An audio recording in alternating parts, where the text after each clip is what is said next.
EVM को लेकर अब आर पार की लड़ाई शुरू हो चुकी है।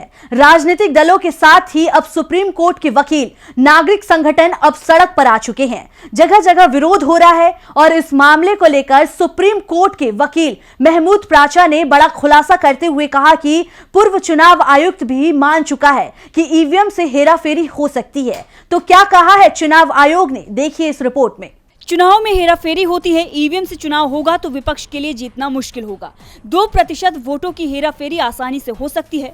पूर्व मुख्य चुनाव आयुक्त ओपी रावत ने दावा किया है कि ईवीएम में 2% वोट की गड़बड़ी हो सकती है। डीबी लाइव से बातचीत करते हुए सुप्रीम कोर्ट के वकील महमूद प्राचा ने कहा कि जहां 1-2 वोटों से भी हार जीत तय होती है, वहां 2% वोट बहुत मायने रखते हैं।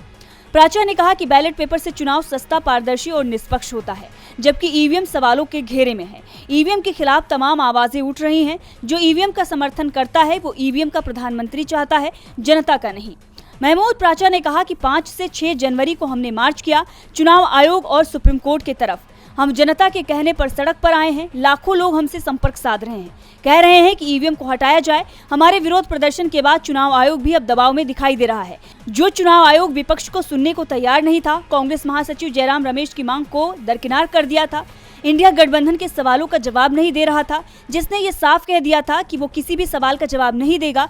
लेकिन हमारे प्रदर्शन और ईवीएम को लेकर जो हमने डेमोन्स्ट्रेशन किया है, उसके बाद चुनाव आयोग दबाव में आ गया है। अब आयोग जगह जगह पर डेमो कर रहा है, लेकिन हम कहते हैं कि हमें ईवीएम दे दो, इसके बाद ईवीएम से चुनाव होने ही बंद हो जाएंगे। प्राचा ने यहां तक दावा कर दिया कि बीजेपी ने जिन 3 राज्यों में चुनाव जीता है वो पूरी तरह से गैरकानूनी है। वहीं प्राचा ने ऐलान भी किया है कि ईवीएम से चुनाव नहीं होंगे, बैलेट पेपर से ही चुनाव होंगे। डीबी लाइव की रिपोर्ट।